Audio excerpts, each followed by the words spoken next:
welcome to another slide presentation video of a geometry lesson called Inscribed Circle.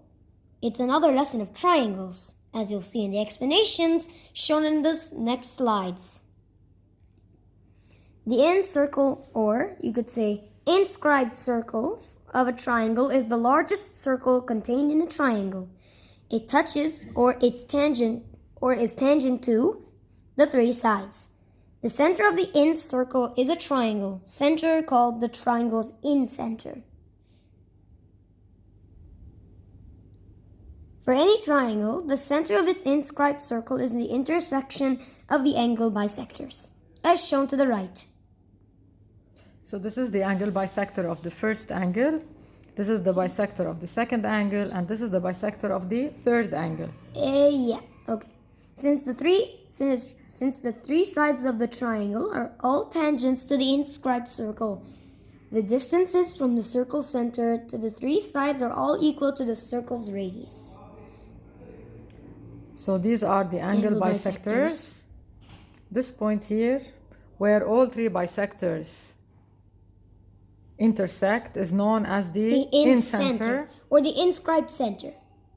The incenter, we could say. And this one here is the radius. It is formed from the incenter to the side of the angle, and it has to be perpendicular to the side of the angle as shown. Yes.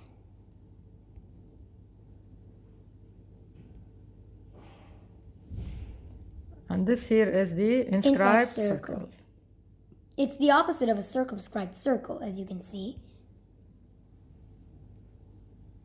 In order to find the incenter, we have to construct the angle bisector of each side as shown below.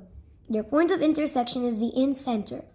The radius of the inscribed circle is a line segment from the incenter perpendicular to the side of the triangle.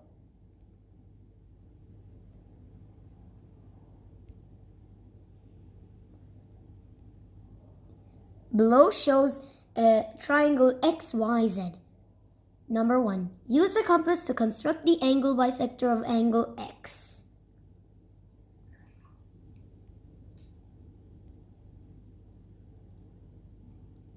Number 2.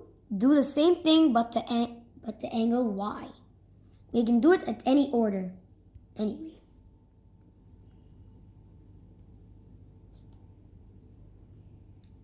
Number 3. Do the same thing but to angle Z this time.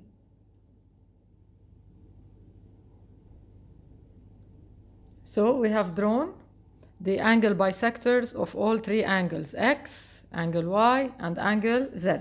Yes. The center of the circle, known as the incenter, is where the angle bisectors intersect. As shown with the red dot. As the red dot. Sorry. Construct a perpendicular from the center point to one side of the triangle using a set square or compass. Here we're going to use a set square. So we're going to place the set square on line segment XY and make sure it is perpendicular to the incenter, and we're going to draw the line segment known as the radius in this case. Place the compass on the center point, adjust its length to where the perpendicular crosses the triangle, and draw the inscribed circle. Good job! Below is a video showing how to construct an inscribed or incircle.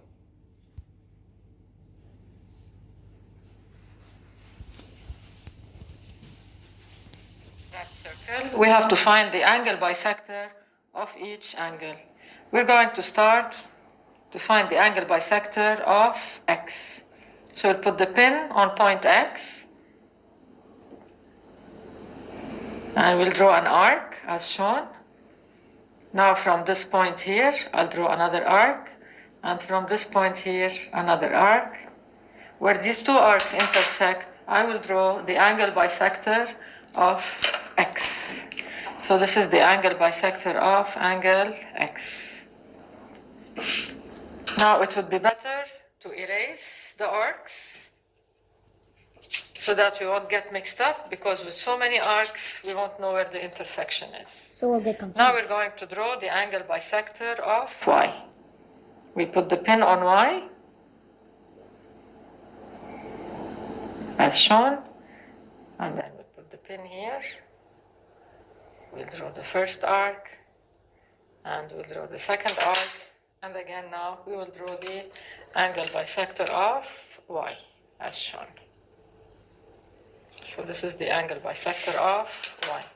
Again, it would be advisable to remove the arcs. And now we need to find the angle bisector of Z. So we'll put the pin here, and we bisect it, as shown.